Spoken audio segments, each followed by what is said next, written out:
Love is giving, expecting nothing in return. Nothing in return.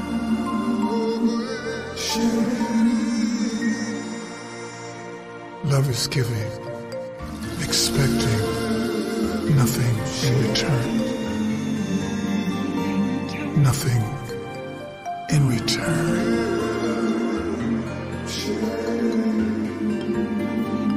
True love is giving, expecting nothing in return. Nothing in return.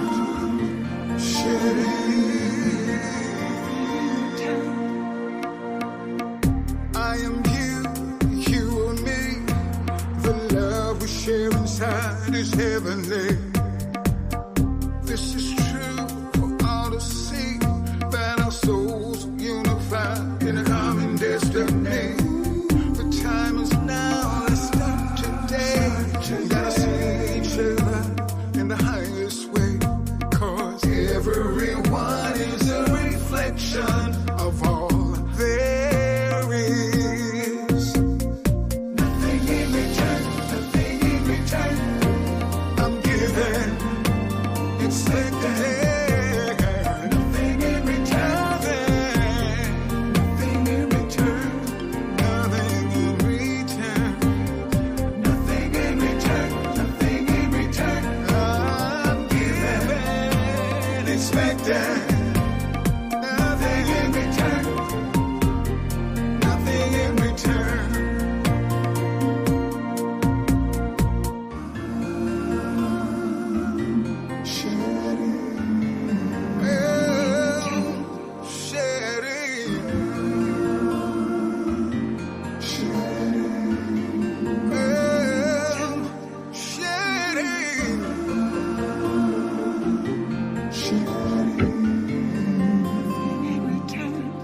Nothing in return, nothing in return. As above, so below, our love's connected from the head to my toes. You say it's true, I say I know heart to heart is the only way we're gonna flow. What goes up must come down. Gonna spread our love and chant the secret sound. Everyone is a reflection of all there is. Nothing in return, nothing in return. Giving, expecting. Nothing in return, nothing in return. I'm giving, expecting. Nothing in return.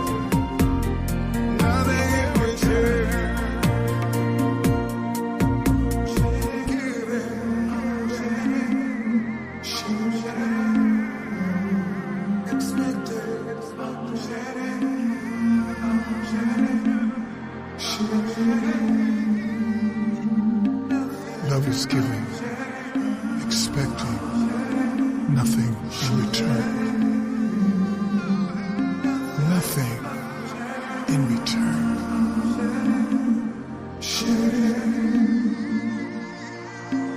Love is giving, expecting nothing in return. Nothing in return.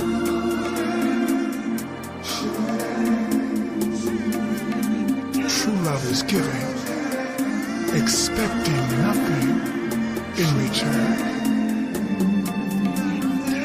Nothing in return.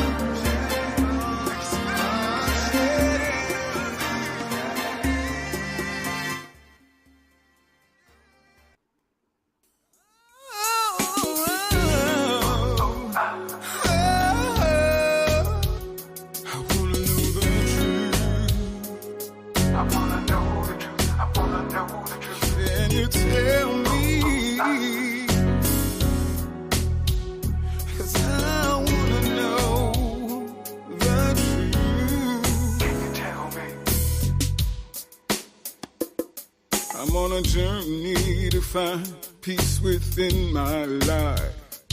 It's time to let go so I can climb to new heights. Nothing can stop me, I know, gonna make it to the end. Love is on my side, and I'm sure I'm gonna win. I wanna know the truth. I wanna know the truth. I wanna know the truth. Yeah. Can you tell me? I wanna know the truth. I wanna know the truth. I want to know the truth. Can you tell me? It's been a long time that I've been searching for peace and blessing. one thing that makes my life It's a fool. complete. And welcome to Comedic Legacy, digital publishing arm of the Authority Society. All right. Welcome and welcome back. Yes, we're celebrating the beautiful creativity of one of the early, long-time members of Authority Society, Ankh Ra, Amen Hetep. I know you've been asking about that beautiful music. Ankh Ra, Amen Hetep. His music can be purchased on Spotify, on Apple Music, and it's all about the message in the music. Uplifting, healing, brings us. Yeah, it's hard to turn this off. All right, welcome everybody. This is M. Tahuti Kamo. I serve as an Orwa in the Asarset Society, and I'm delighted to be with you tonight to talk about such an important topic, right? Such an important topic, our health, our vitality, our energy, our clarity of perception. How can we function without it? It is one of our greatest assets. And tonight, we're going to go deep into the understanding of what it is that we need to do to heal ourselves, what it is that we need to do to cultivate and maintain good health, right? Especially in today's conditions where we have been through a pandemic, we've been through so many challenges, family challenges, financial challenges, societal challenges, and this has taken a huge toll on people's health. So a very, very important topic. And of course, our presenter tonight is going to be none other than Ra'un Nefer Amen. Ra'un Nefer Amen, Dr. Amen. He has an honorary doctorate degree, but we refer to him as the Shechem or Shechem, which is the Kemetic term for the great king, the leader of a nation. And we do that because way back in the 70s, he asked the question. He said, as we, especially in the African community, we're going back and discovering the greatness of our ancestors, discovering our legacy from Kemet, discovering the knowledge that led to the foundation of civilization. He said, if Kemet is so great, then why aren't we living it? So he started a society. He started a social group where we could implement to the best of our capabilities the knowledge that we were learning. And the first step that we took on that road to recovery was healing. And, Shechem is fond of African proverbs. And one of the proverbs we like to say is, if a man offers you a hat, take a look at the hat he's wearing, right? So if he's qualified to talk to us about health tonight, if he's qualified to make a difference in your life, you got to ask, well, what are his qualifications? So 50 years ago, this fall, he started the Asarset Society. He started it in Harlem, in Brooklyn, in the South Bronx, in DC, in Chicago, and in Connecticut at that time, and down south, and eventually spread to many other areas. And of course, we as his early students came, with our baggage. A lot of us had been down 100 miles of bad road, right? We've been drinking, we've been smoking, we've been neglecting our health, we've been devastating our lives through stress. And he systematically went about healing us. In fact, one of my first encounters with him as a new student, he used to sit on 138th Street in our, we were a guest then of the Rosicrucian on Strivers Row. And people would come and sign up for health consultations. And he's done thousands of free health consultations. So here's a person that has tremendous experience. And his efforts way back in the 70s started with putting us on a vegan diet, right? We like to say we were vegan before vegan is cool. Now everybody's talking about vegan, plant-based, and this is 1970, 77, 74 even, 73. He already knew what the superior diet was, and put us on supplements, understanding that the soil had been degraded, that the food was no longer nutritious, put us on protein and nut butter drink. Some of y'all can remember that, right? Herbal tinctures, nervine, cell salts, homeopathic remedies, right? He was self-taught homeopath, and many of you may not have had the experience in this incredible system of meditation, of medicine called homeopathy. And his efforts initiated the founding of our first health food store. Again, this is way back in the 70s, Nature's Table on the Upper West Side of Manhattan. The first, and correct me if I'm wrong, the only Black-owned health food store to have a full selection of homeopathic remedies. So he healed us. He introduced fasting and cleansing. He introduced fasting at the equinoxes and the solstices. He introduced the liver cleansing fast in the spring and the lung cleansing fast in the fall.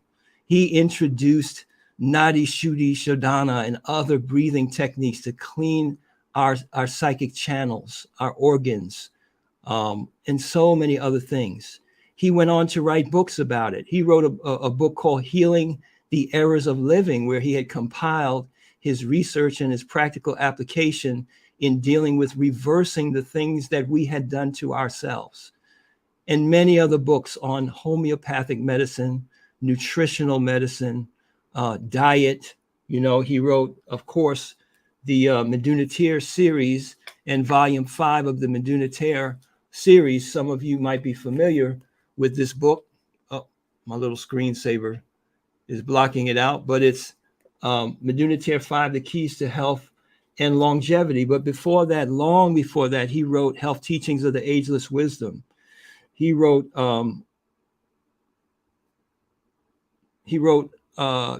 the meditation techniques of the Vedantists, Taoists, and Kabbalists, where he taught us Dumo breathing, Zazen breathing, and yogic positions to help to heal us and to open us up.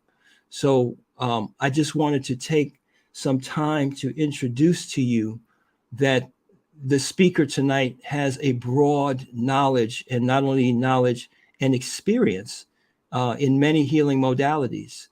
He introduced what we now refer to as Qigong, which was referred to as Dao Yin way back then. And he's gone on to write a number of books on the practice of Qigong and to actually codify his own system based on his healing of other people called Ra Qigong. So one of the most powerful and important factors in healing has to do with our life force, our energy, and our mindset. And that's part of what we're going to talk about tonight in this installment, explaining Maat, the 11 laws of health, wealth, and success.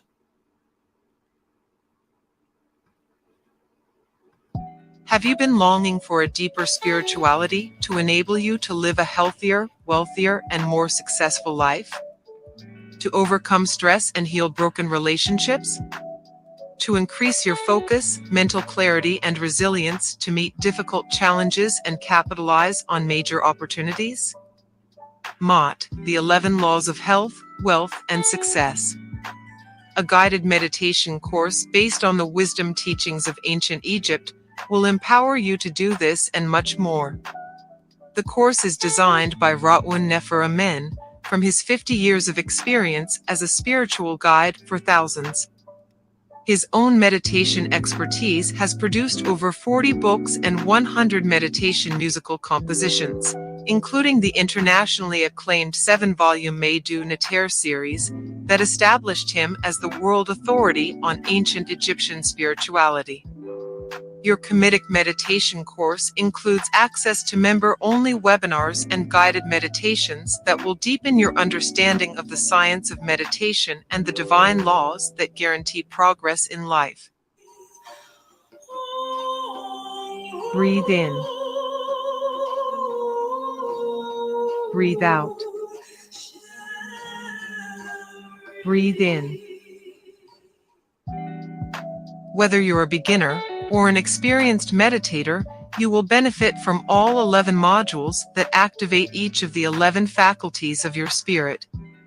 Each module includes detailed instruction on the Comedic Meditation script.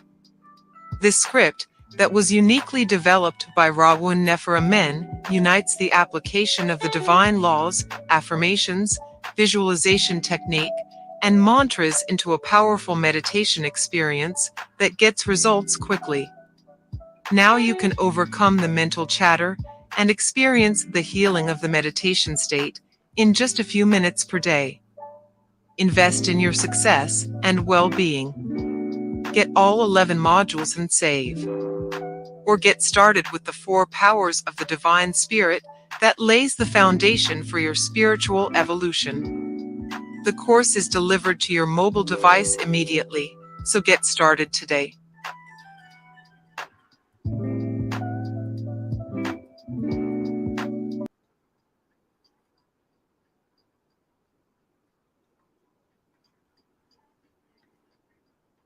That's right, and that course is available on demand. It's on our SoundWise platform. Our SoundWise platform.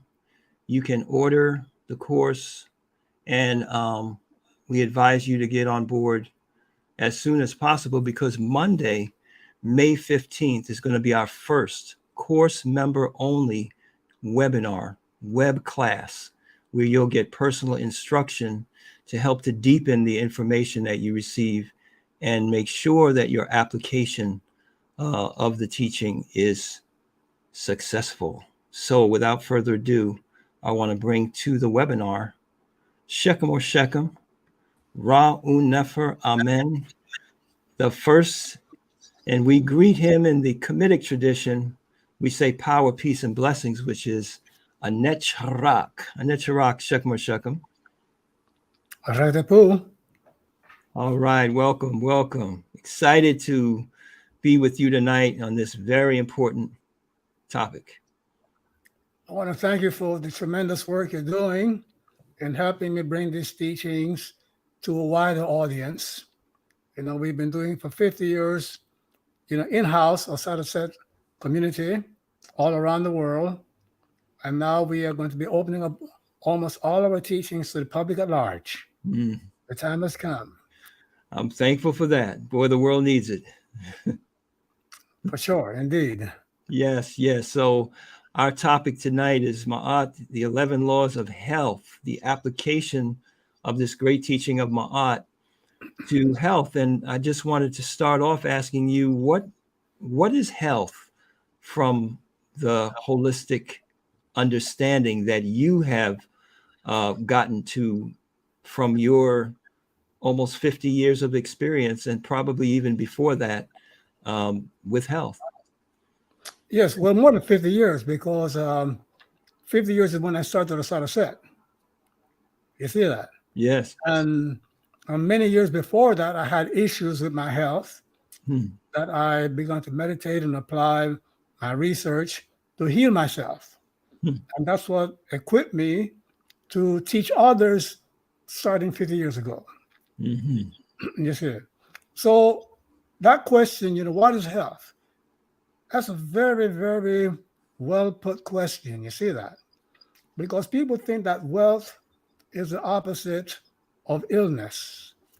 And they think of illness or as not feeling well, having aches and pains and weakness and so on, which of course is a signs of illness.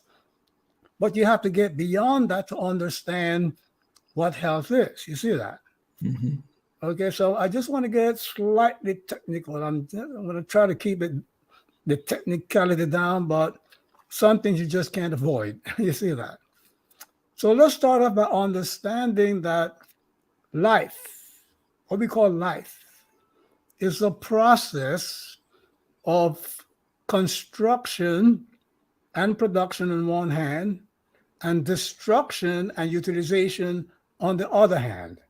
Meaning that, part of the life process is constructing the body, the tissues, the cells, reconstructing them and producing, substances for our functions. And the utilization of the body and these substances that our body creates is destructive. You see that? Mhm. You use up, you destroy, you break down, and then it's followed by another cycle of rebuilding and reconstructing and so forth. Technically, those are the two phases of metabolism: anabolism, or construction and rebuilding and so on, production, and catabolism, destruction. When you use the body, just even to sit in a couch and think, you're destroying structures and using substances. You see that? Mhm. Okay, and these two sides of life, construction versus destruction, is what in Chinese medicine and philosophy they call the yin and the yang, functions of life. Mhm. Or in Kemet, we call it, the yin is called the tefnut, and the yang is called the shu. Mhm. You see that? And this is important because people think that, science of health is a recent thing. No, it goes back thousands of years. Mhm. The first known physician, of the world, and it's in writing, and we know what he looks like, was King Pepe the First, who was the first physician. Okay, he wrote books on health, and he lived for over 100 years. You see that? Mhm. Okay, and what we call Western medicine is really, a compendium of Kemetic medical books. You see Mhm. that? Okay, as a matter of fact, the Kemetic, you know, um, teachings on health and herbs and so forth were the major part of the European pharmacopoeia up until the Middle Ages. You see that? Mhm. The Greek, Galen and Hippocrates and all of these guys, they studied in Egypt. You see that? They had access to libraries. Then they Mhm. put their names to the books. Called it theirs. What else is new, right? So the thing is that this knowledge of health goes back thousands of years. The other emperor classics of internal medicine and things of this nature. So health is the body's ability to keep a balance between the construction and the destruction, the building up and the tearing down, the production of substances and the use, they must be kept in balance. And the ability to keep these things in balance is what we call health. But I'm saying to you, let's say that you suffer an accident, trauma, and you cannot fully use your body because you need to repair what has been destroyed. You see that? So here you are laying in bed, sick, cannot use the body. But if the body is effectively rebuilding itself, you're healthy, even though you're sick. Mhm. You see that? And right now, you may not be feeling aches and pains and nausea, whatever, but your body might be slipping and sliding in its ability to repair itself. So even though you don't feel sick, you're not healthy. Mhm. So we must keep those definitions in place at all times. Why? Because it enables us to understand the major cause of unhealth. I don't say illness. You can slip, fall, and be ill, but healthy because you can repair the damage effectively. See that? Mm-hmm. So the knowledge of wellness, of being healthy, goes back into the medical literature of thousands of years. You see that? You see? And in the Taoist Chinese system, you see the balance between the anabolism and the catabolism, what's called Tai Chi. In China, it's called Hotep. You see that? Mm-hmm. You have that ability to repair. That's what health is all about. And listen carefully, the major threat to the maintenance of that equilibrium, that homeostasis, is stress. Okay? When we study the ancient Kemetic, we find that, there's a hurricane metaphor for the cause of illnesses, which is the so-called deity Set. You see that? And the main contributor to this internal hurricane or discord within us is Sebek, Mercury, our thinking, our thoughts. Mm-hmm. You see that? And this is what fuels, the stress. And I'll talk about it a little later because it ties right into this course, the 11 laws of health, wealth, and success. You see that? So the thing to understand is that stress, you're angry, upset, you're all tense, and you're afraid, okay? You're worried, you're grieving, all expressions of stress. You see that? Okay? People think that stress is a normal, natural thing. And it's not. There are two parts of our being, the psychical part and the spiritual part. So stress is normal to the psychical part, which is our animal past. You see that? But it's abnormal to our present and our future, which is our spiritual state of being. You see that? When you are in stress mode, having this anger, this fear, this worrying, this grieving, this sadness, you see, when you're in that state, two basic things are happening. You see that? One is your body is shunting blood and energy away from the vital organs, liver, heart, kidneys, the pancreas and so forth, and sending this energy to the organs for external action, the legs, the arms, you see that, to prepare you for fighting and fleeing. You with me? Mm-hmm. Okay? So stress is really a fight, flight, a physical prepping for action, reaction. You see that? And this mechanism is programmed into what we call our soul or our psyche, what psychologists don't study with full understanding. You see, and that program is over 500 million years. You see that? It was started in the reptilian Jurassic, period, and inherited by mammals over the past 250 million years. And then now in the hominid mammals, the precedence of man, of Homo sapiens, for the past 10 million years. So we have this antiquated response, which is good for saber-toothed tigers, and rhinoceros and things of that nature, all the animals, the Neanderthals and things of that nature, prepping them for a physical response to an imminent physical threat. You see that? But this response is so programmed in our psyche that it triggers, it responds also when we are finding ourselves with a challenge that a physical response cannot handle.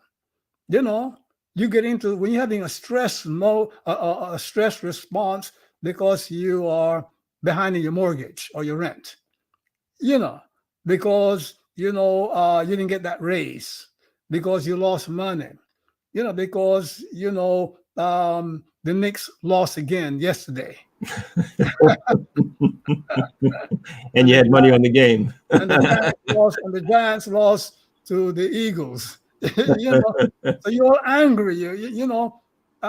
In the life of the human and man and spiritual realm, stress response doesn't do anything at all but make you sick.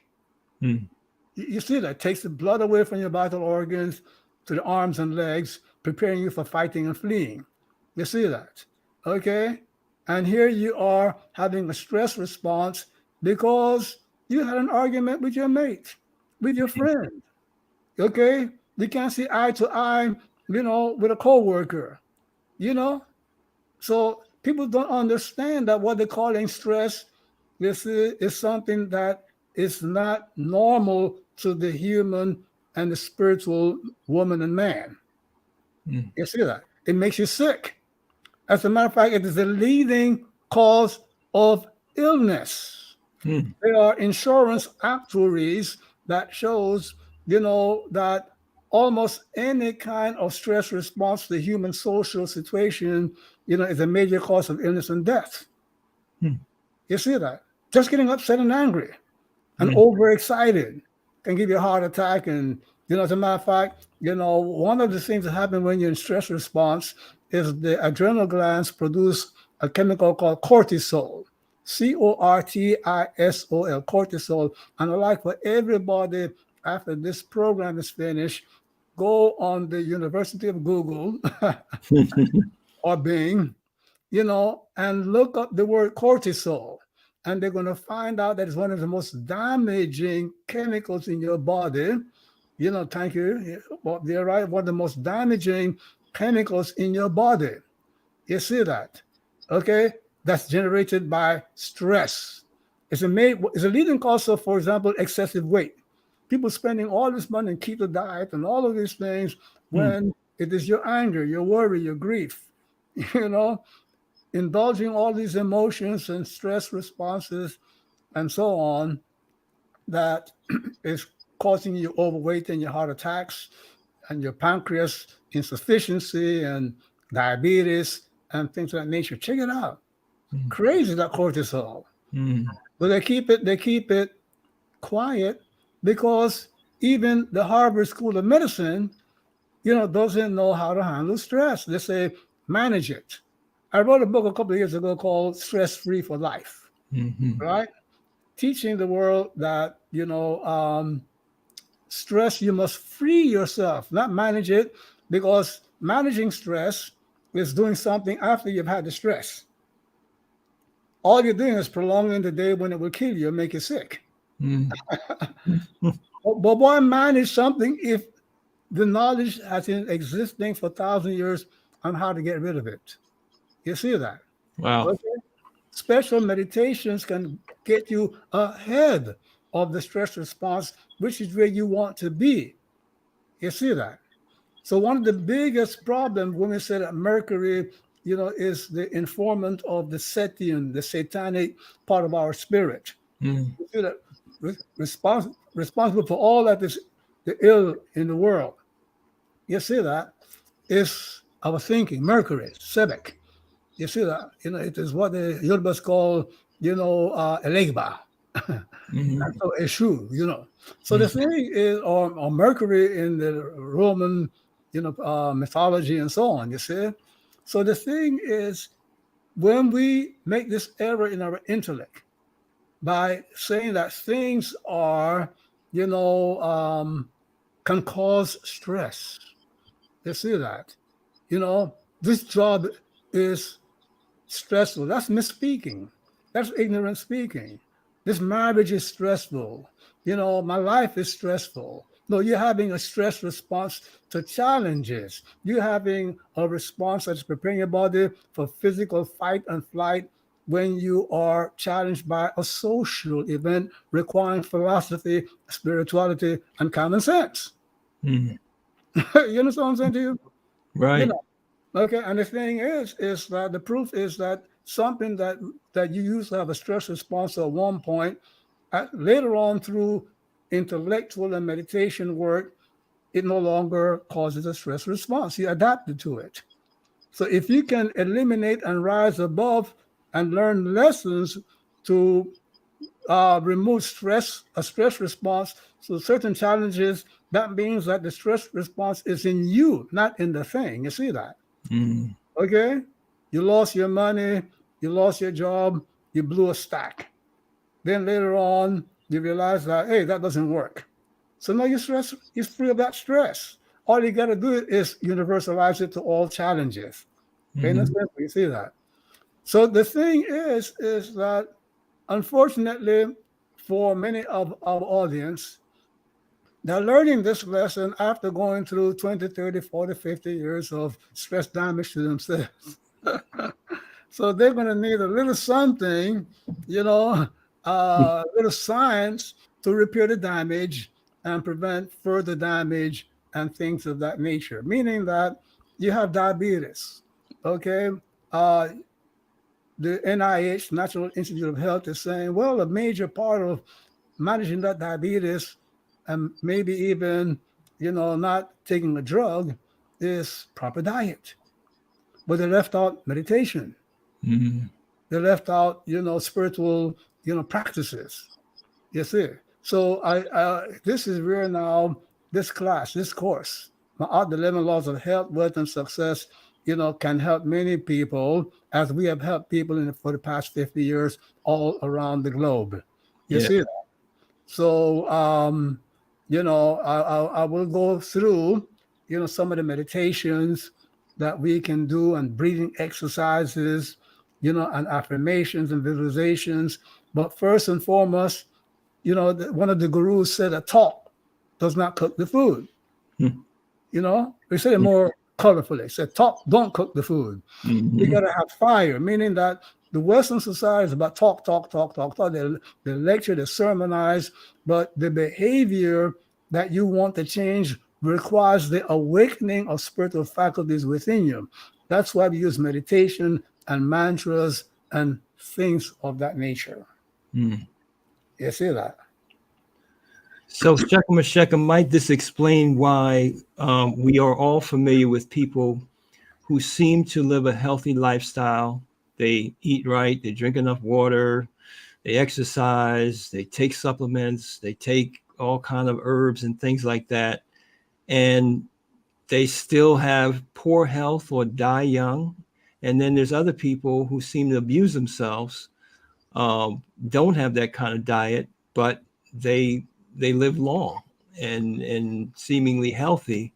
Like I remember UB Blake like years ago, and other people like that. Is it because for whatever reason they are producing, in the case of the person that is ill in spite of good lifestyle, this cortisol, this stress response is on a higher level of hierarchy than all the other things that you might do for your health?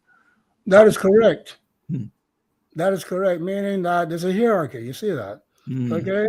There's also there's a hierarchy in all things. That's the partner to the tree of life. It's a hierarchy of the different faculties and forces, and imagery, and so forth in our life. You see that? And on top of the health regimen is being stress free. You Mm. see that? And I'd like to talk about that this evening, okay? For people to understand how they can help themselves with this course that we have put together. Yes, sir. And one other question comes to mind, if I might, Shechem and Shechem. When we're talking about stress, we're talking about negative emotions, and some people are procrastinators, and they'll say things like, well, it's not until I'm under stress, or it's not until I'm under pressure, that I can perform. Or, when you know negative, when things come at me in a negative way and it rouses up my anger, or it steals my determination, and that's when I get things done and what have you. How is this part of the survival instinct that you're speaking about, or is that again just misprogramming? I mean, what is? Well, let's go back. Let's go back to what a stress response is. Mm. It prepares you for physical action. Hmm. It takes blood away from the heart, the kidneys, the liver, the pancreas, the lungs, and so forth, the brain, and gives it to the organs of external activity. So that's why people say that's when I feel ready to work, when they are in stress mode. But that cortisol, that excess adrenaline and epinephrine and so forth is destroying their vital organs, their vital functions. And they will not know their damage until weeks and months and years later. And they cannot put two and two together to see what was the cause of the particular illness that they're now having. You see that? Okay. And the thing is that stress also lowers your IQ. When you're in stress mode, your intellectual quotient drops. You see, and some of us can't afford to lose a single point of the IQ. You see that? It drops your performance quotient. You see that? Okay.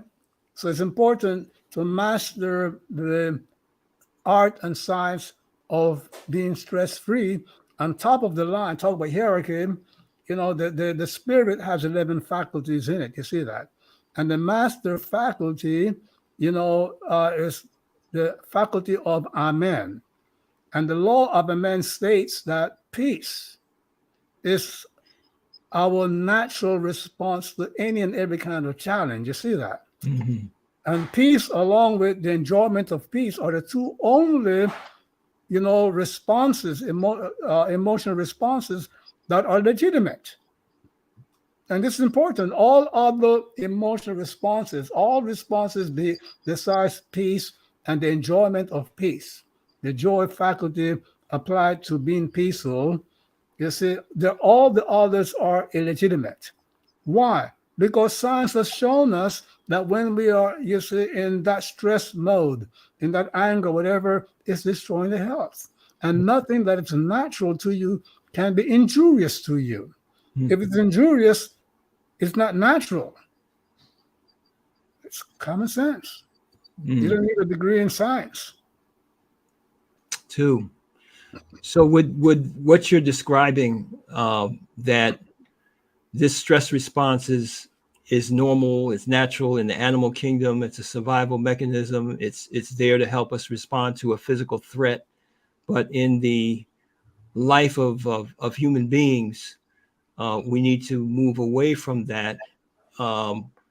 Could this be related to why people crave stimulants and drugs and alcohol, and that's associated with, is that a craving for the peace, really, or for something else that we're supposed to develop in its place? Well, indirectly, yes. When you have too much cortisol in your body and too many stress responses, it affects other hormones, because all the hormones in the body, they talk to each other. They're communication molecules. You see that? So it affects, that stress affects your dopamine, your serotonin, and all of those other neurotransmitters.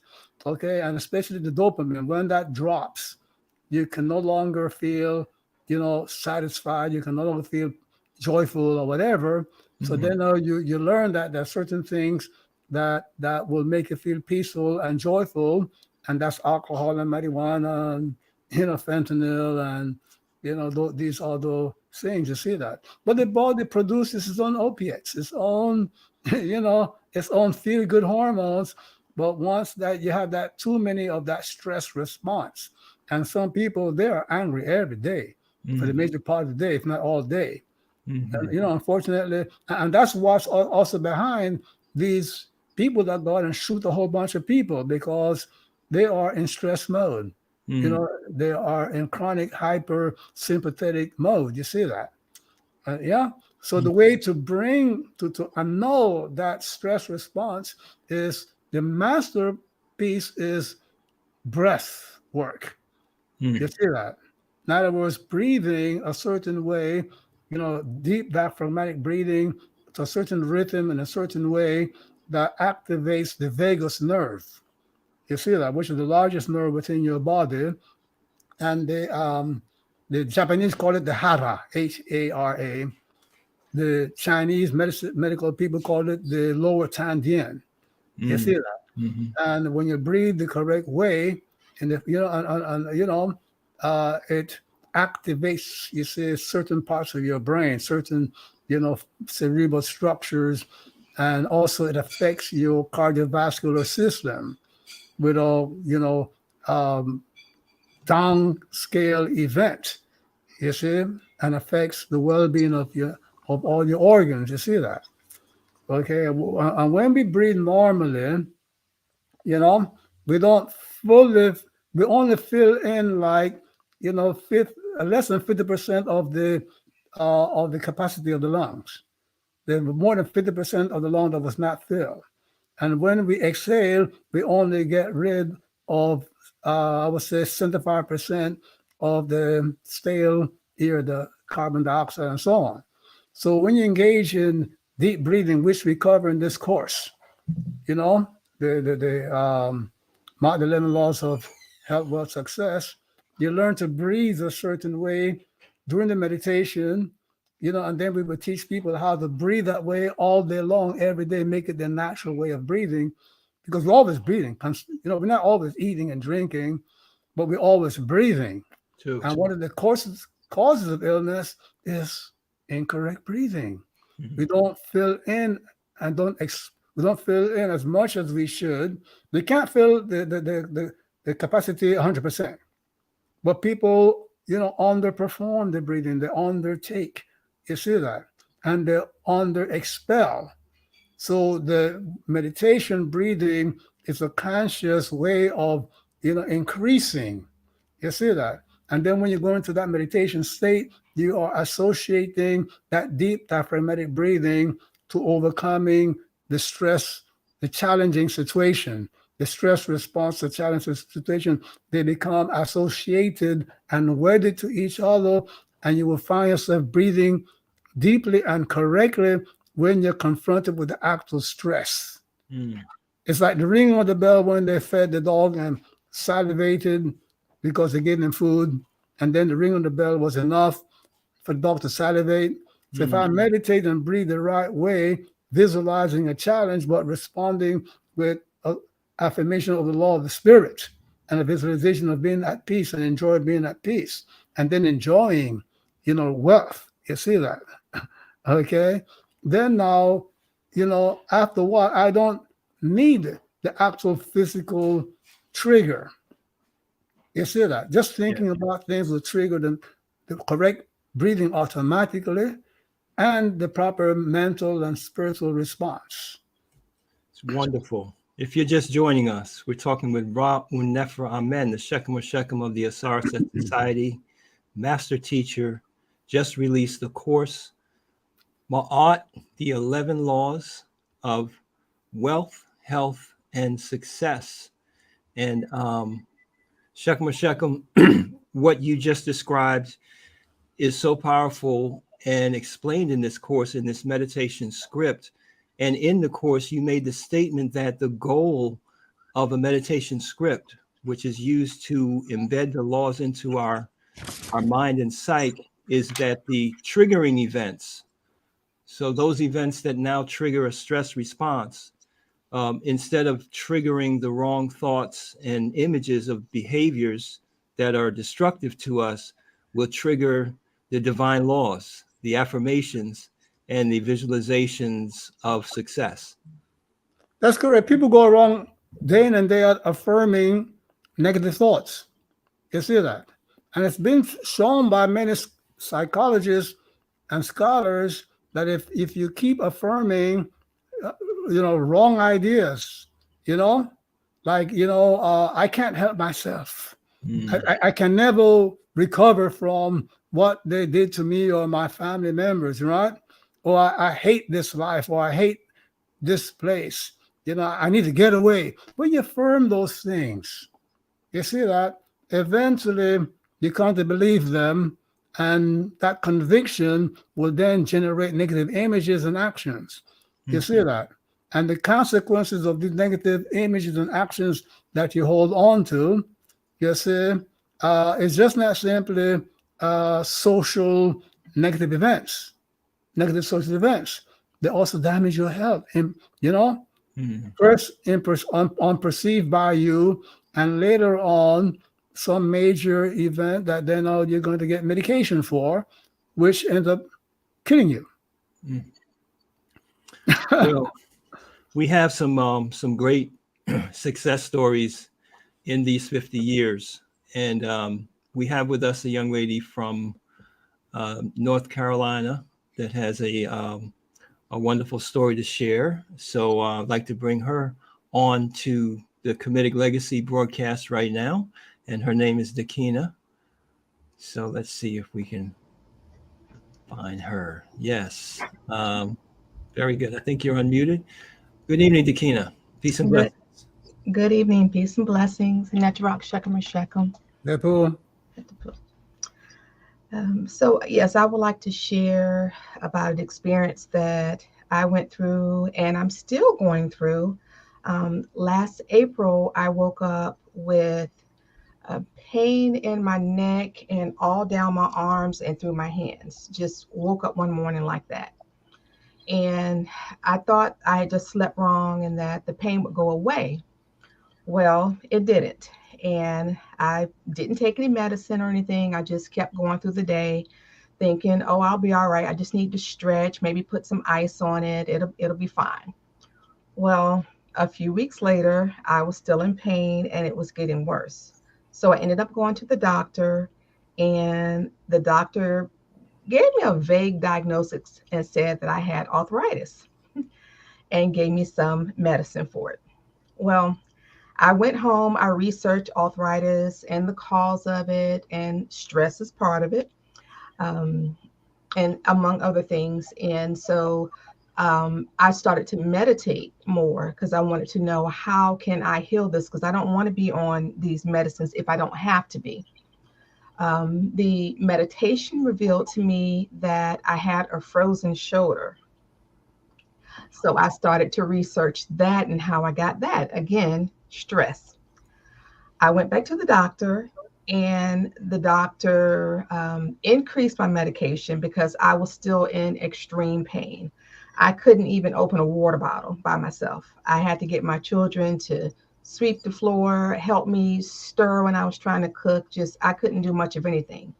Um, the pain ended up going from my left arm all the way down to my right arm. On my left arm, I wasn't able to lift it any higher than about my chin.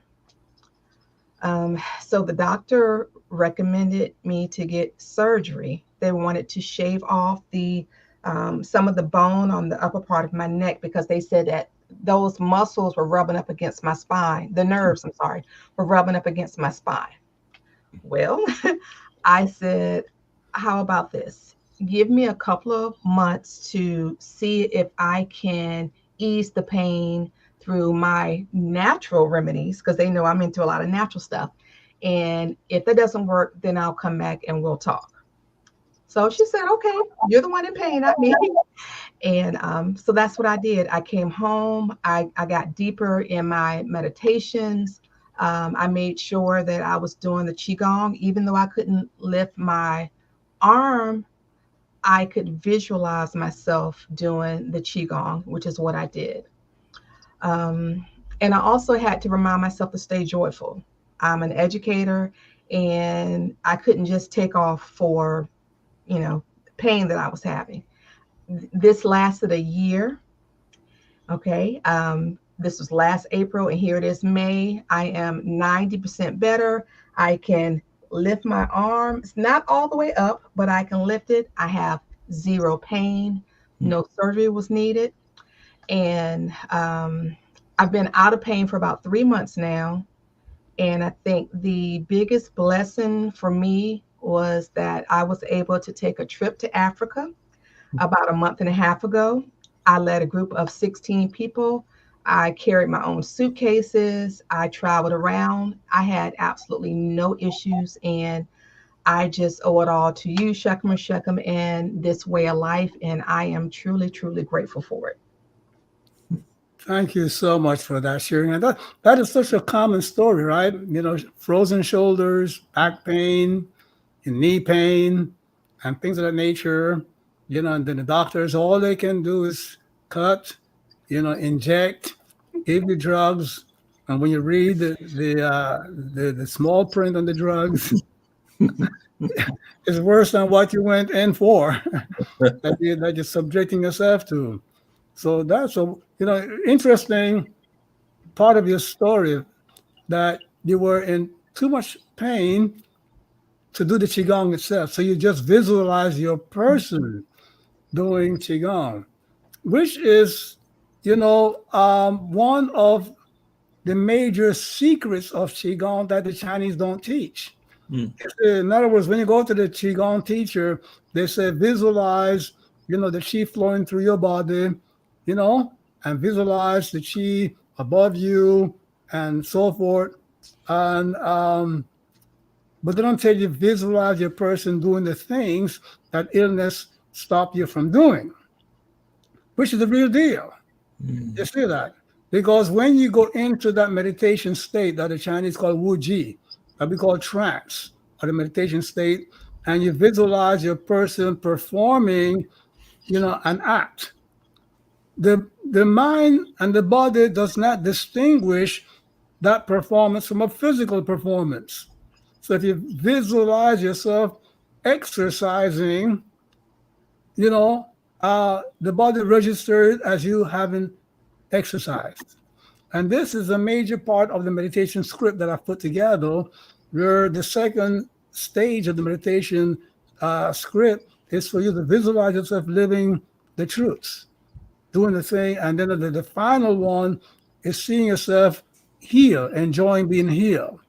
And that vision is how you heal yourself. Thank you so much for sharing. Thank you. Well, hang with us here, Dakina. Appreciate you sharing that. And again, if you're just joining us, we're talking about Maat, the 11 laws of health, wealth, and success. This is an on-demand course delivered to your mobile device. And once again, the course creator, Shekma Shekhem, mentioned the meditation script. This is something unique. People talk about meditate, to relax, to cool out, to bliss out. But this understanding of how to put these things into a scripted meditation and impress it upon your spirit to get effects is a powerful thing. And we're not just talking about it. We've been living it for many years. I want to bring Kemhatra to us tonight from our Chicago group, so we can have not a round table, a square table here. Anetrak Shekmer Shechem, Anetrak Orwa. Good to see you. You have a wonderful story to share also about healing, and I think you have some evidence with you as well. Yes, I can. Yes, I can bring my evidence over here. She's already smiling, and ready to. Yep, here we go. All right. Yeah. So, I wanted to share a little bit about my journey to become a mother. I wanted to have a family. I wanted to be able to give birth to at least one child. And when I was in graduate school, though, I was diagnosed with uterine fibroids, and they just continued to grow throughout the years. Fibroids, for those who don't know, are growths in the uterine lining that can prevent pregnancy and cause other types of health issues. So I had a few attempts to try to reduce them or remove them. In one case, I had a uterine embolization where they inject some particles into your bloodstream to try to cut off the blood flow to the fibroids in order to shrink them. After that procedure, someone came into my hospital room. I believe it was a nurse, and told me that I wouldn't be able to get pregnant after having that procedure. And that was never my intent. That wasn't the conversation I'd had with my doctor, but that's what that person told me at the time. And then years later, the fibroids continued to grow until they were the size of a 5-month-old fetus. People were always asking me if I was pregnant, and I was not. And so I elected to have a myomectomy, which is when a doctor will go in and actually cut the fibroids out. It was a very invasive surgery. It took me a couple of months to recover. And about a year after that, I got pregnant with this child that's hanging on my shoulder here. Smiling too. Yes, it was a high risk pregnancy because of the procedures I had had to have the fibroids removed. And because of my age, I was over 40 when I became pregnant with her. And I really had to rely on the teachings that Shekma Shechem is presenting to us through this class in order to maintain my peace, to not be stressed about, the possibilities that maybe the pregnancy wouldn't go well, even though it was high risk. I really needed to focus on the 11 laws and use the meditation to tap into the energy that was necessary in order to have a successful pregnancy. Um, so as you can see, everything worked out. She is healthy and vibrant and energized, and she's a miracle because there were several reasons why um, things might not have ended the way that they did. But I I know that through the meditations that I did throughout the pregnancy and even beforehand, I was able to visualize the family that I wanted, and those visualizations came into fruition. Mm. Um, yeah, that is what I wanted to share. I'm thankful to Shekma Shechem for providing these teachings for us, and I really want. I am in the process of passing on this information to her so that she can get a head start, and she won't have to grapple with these issues of stress when she becomes an adult through my practice, and so that I'm an example for her. She will learn how to use some of these techniques early on, Mhm. and hopefully avoid some of the health challenges that come from being stressed. What is your name, young lady? My name's Sarah Wakamu. Oh, it's wonderful. We're glad to see you. Wonderful. Wonderful. Thank you so much for that story, that testimonial, and your beautiful evidence. Thank you, Shekma Shek. And I like to also put a caveat in place, right? That, the medical profession has identified stress as the major, interference, with our ability to heal ourselves and maintain health, getting that balance between the two polarities of metabolism, the anabolic rebuilding and the catabolic destruction from utilization of our, of our body.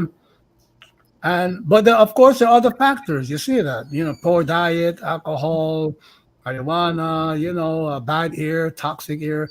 There are so, EMFs. There are so many, other, factors that can influence our health. And we need to keep that in perspective. You see that, okay? Um, so the thing is that meditation, is a major prescription. You see that?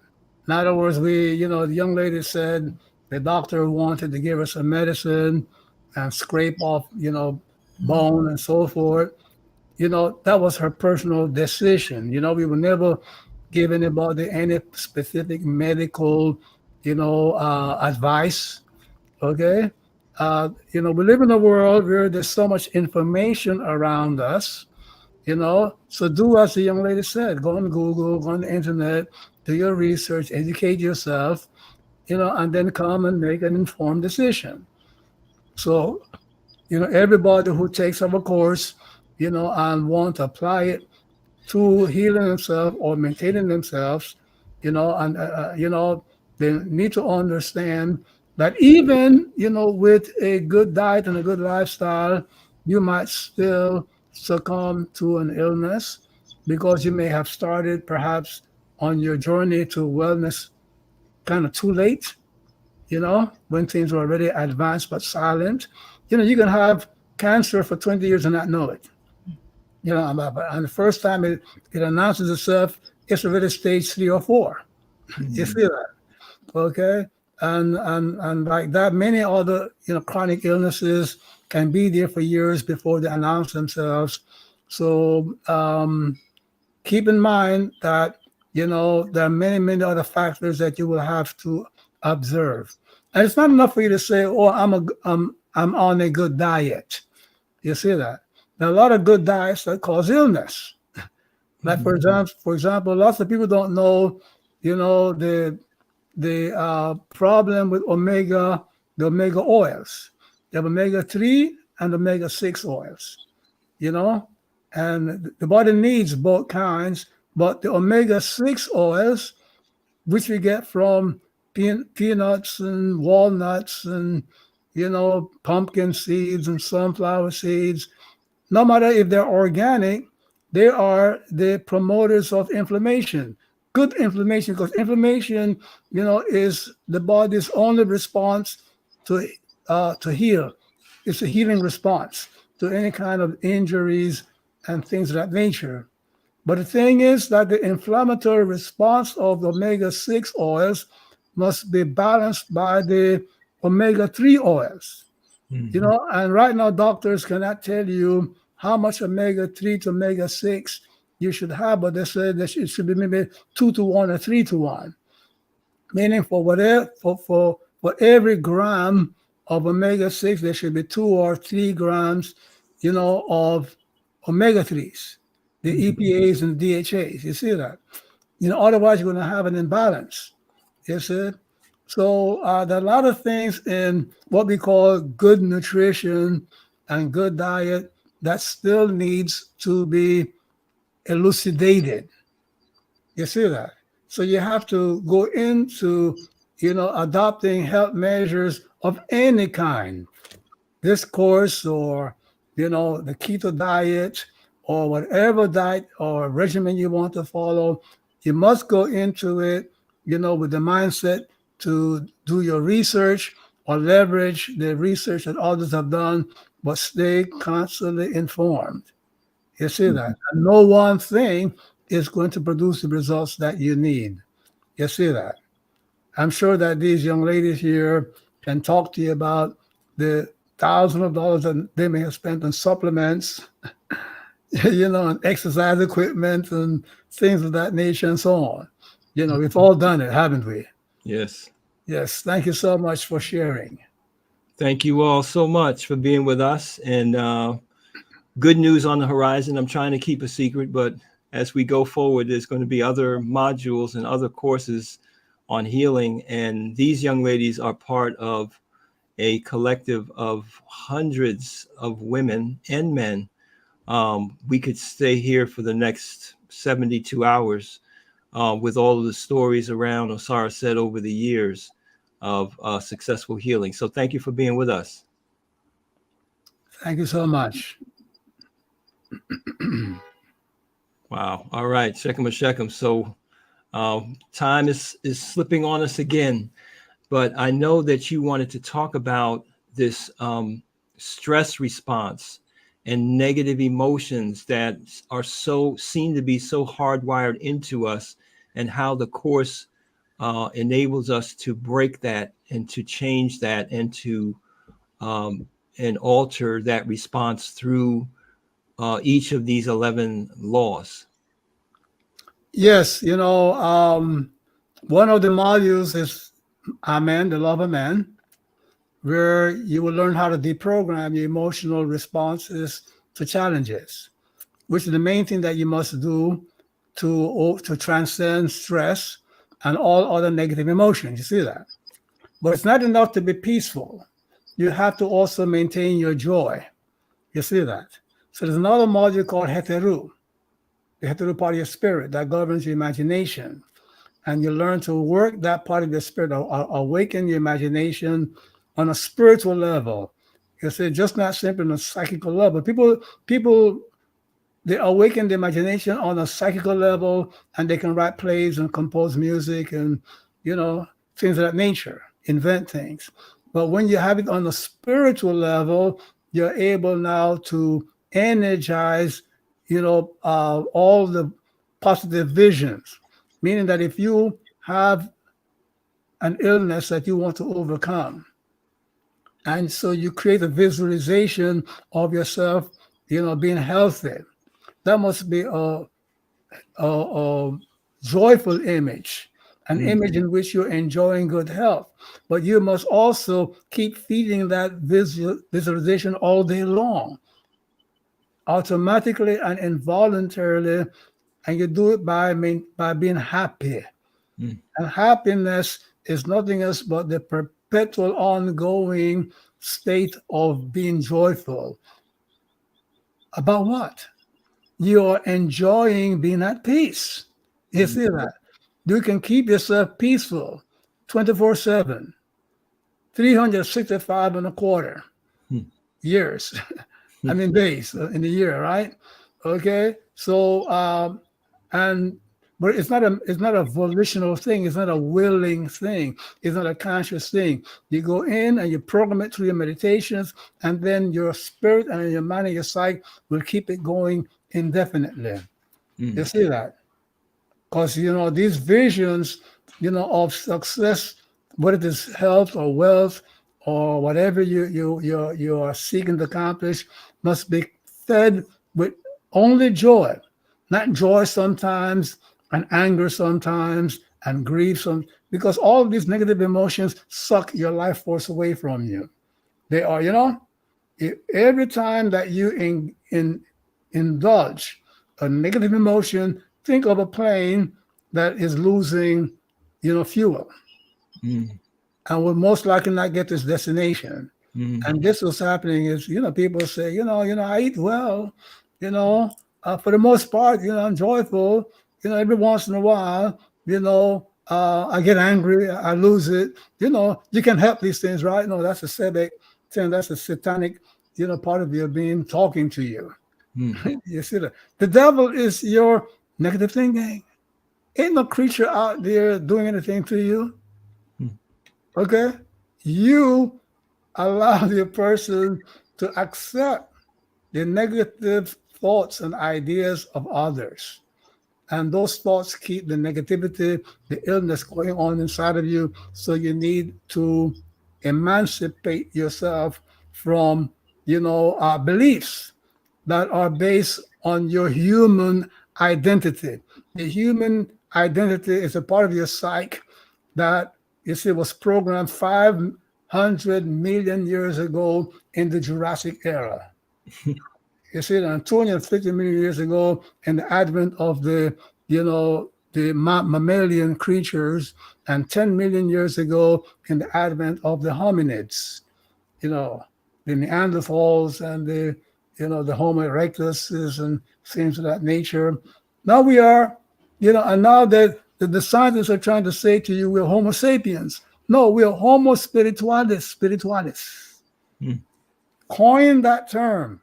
It was born in Black America. Homo spiritualis was achieved already in ancient Egypt. People put the osir to the name. And this is what's going to keep you healthy, help you to reclaim your health. You see that? Along with good foods and things of that nature. I went to Ghana in 1985. And we had dinner at the house of one of the kings, Nana Sarpong, Akoko Sarpong. And he led the prayer for the food, and he says, "Thank you, God, and protect us from the food we're about to eat."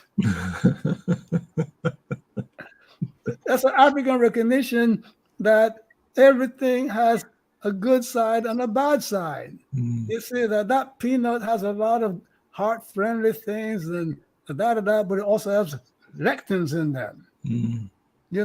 The beans have everything almost has lectins in it. You see that? That's anti-nutrients in there that leach out the minerals out of your body.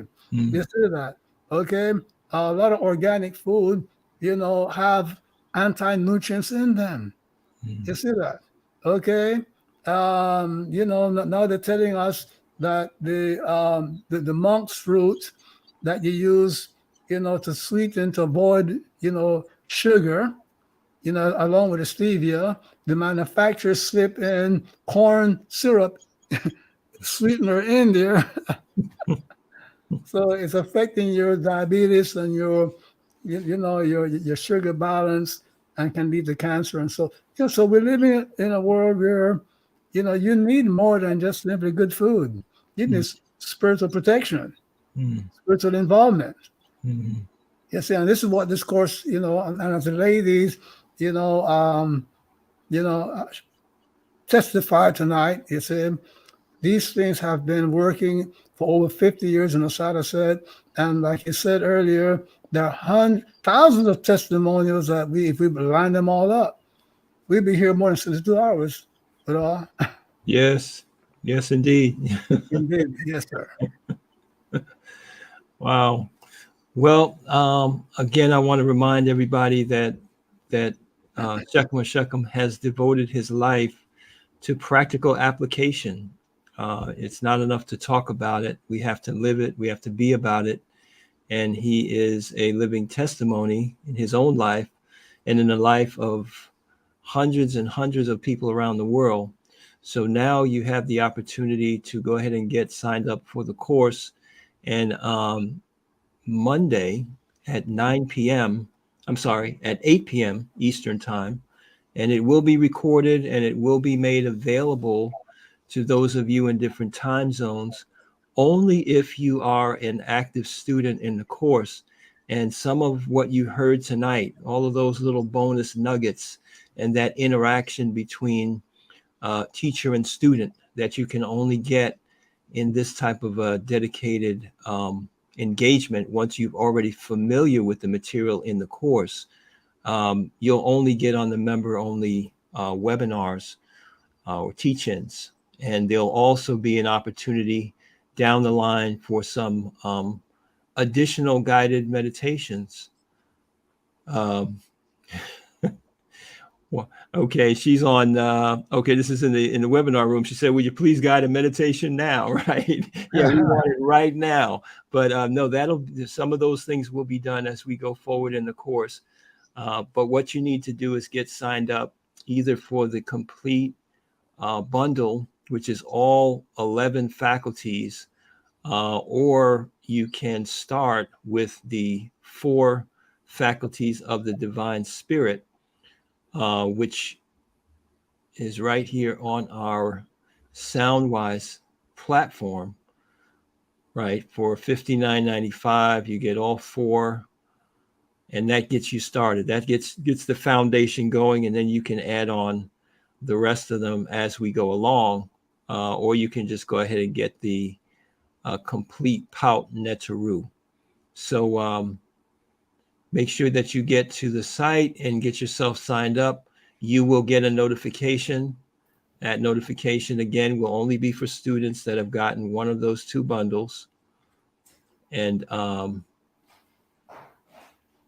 then you'll be able to be invited into the webinar, the private webinar, and also you'll have access to the recording. So Shechem, we have someone on the YouTube channel who said, what does enlightenment feel like? Feels good. When enlightenment is a metaphor. It's a metaphor for being guided directly by God. You see that? Meaning that this is a little known law of the spirit. That there's a part of your spirit, which we call the tehute, faculty, that enables God to communicate directly with man, either through an oracle or through actual divine speech, which we call spiritual intuition. You see that? Okay? All of my books were written, through spiritual intuition. That's why people, who have done a lot of extensive study of Kabbalah, the Golden Dawn Rosicrucians, and yoga and so forth, they say to me, "Where did you get your information? I don't see it in any of the Rosicrucian books and the Kabbalah books. Where do you get your information from?" You see that? So that's what enlightenment means, meaning that God communicates with you. And I give you the secret right now. Okay? In other words, there's a voice in your mind that you call the voice of conscience. People who are developed spiritually to a certain level, who have grown spiritually to a certain level, when they're about to do something wrong, they will hear a voice telling them, you know what you're doing is wrong. You shouldn't do that. You see that? Okay. And then now, if you acquiesce to that voice, if you obey that voice, the day will come where eventually, instead of getting a little phrase warning you, you get volumes and volumes of information to guide you. You see that? Okay? The opposite of enlightenment is floundering in the dark, meaning following your feelings and following your beliefs. There's no light, in beliefs. You see that? Mhm. Well, so again, Shechem, thank you. And I just want to make one other announcement. So the first announcement was make sure you get signed up for the course. You have to start with the 4 faculties at the top, because we approach this from the top down. Amen, Osir, Tahuti, and Seker, or get all 12 now, all 11. I've got an oldie but goodie for you. An additional thing that we have added. Let's see if I can pull it up here. And we just released on the Soundwise platform Zazen breathing module. Boy, this is such a powerful thing. It was introduced to us by Shechem, as I mentioned, way back in the 80s. And we could have a webinar just on this conversation. He mentioned tonight about the fact that we don't exhale fully, that we don't inhale fully, we don't fully utilize our lung capacity, and how our brain is mostly is the oxygen hog of the body. So we were given this technique, and our great Queen Mother Nasut Mashtam paced the breathing, and that track is now available on your Soundwise platform. $10, and you can have that, as well as a document which explains exactly how to perform the Zazen, so that you can train your body, you can train your breathing mechanism to be able to handle that stress response. So you should have gotten a notification if you're already with us on Soundwise. If you're not with us on Soundwise, download the Soundwise app. It's free, and you can take advantage of all of the free material. The webinars that we've done are all available. Not all, we'll upload the rest of them, but a number of them, we'll get this one up there as well, are available on your Soundwise app. Free to join, so make sure you get on there, and then you'll also have access to all of the other course material that we have. So, any closing thoughts, Shechem? Well, this release is coming at a time when we are experiencing a lot of upheaval in the world. The wars are getting more threatening. The economy, is threatening major displacement. Tonight, Title 42 is over, and there are going to be tens of thousands of people, okay, in a very bad situation, trying to integrate into America. And some of these people they're going to be sent back home, having spent their life savings, having subjected themselves to a lot of, trauma. You see that?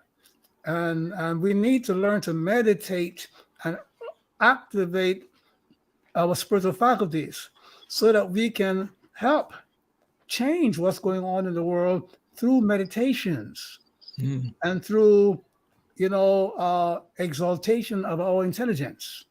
You see that? Okay.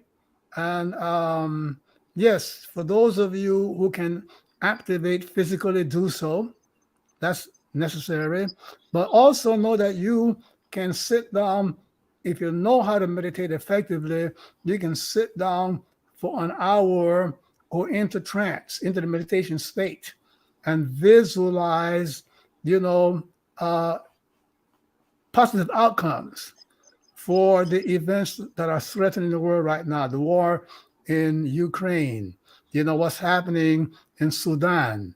See the brothers and sisters in Sudan, instead of killing each other, dancing in the streets with each other, seeing many of these migrants, being able to gain citizenship or at least access to a better life, seeing, June 1st,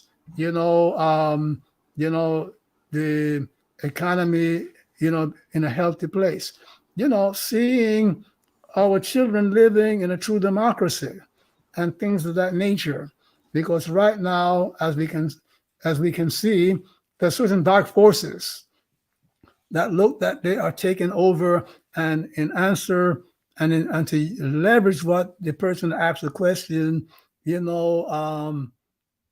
brought up, we can enlighten the world by going into trance and visualizing specific things in the world happening in a harmonious, peaceful, productive manner. You see that? We can touch. There's a song says, reach out and touch somebody. You see? But, and I hope somebody write this song, reach in and touch somebody to make a better world. Because the world is within your sight, within your spirit. So reach in and touch them. Because we're all one. We're all connected. But you have to know how to go within you. It's a science. It's a skill.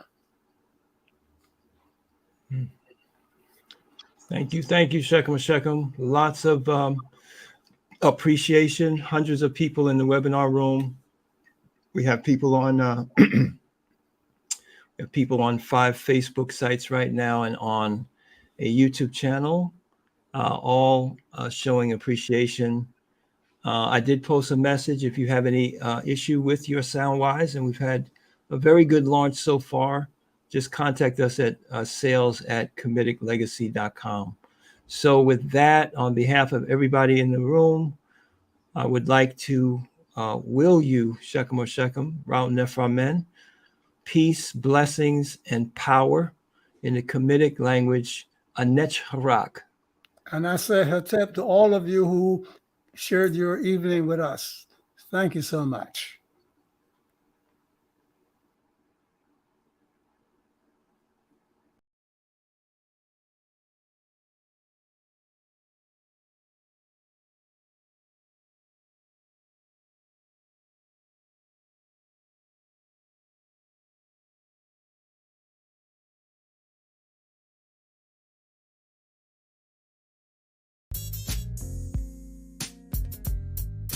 Take that step.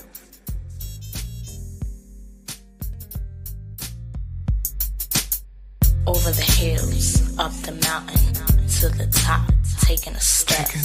No more spills from the fountain, we won't stop, taking a step. Take that step. Over the moon, over the sun, we will continue to take that step. Take that step. Over the moon, over the sun, we will continue to take that step.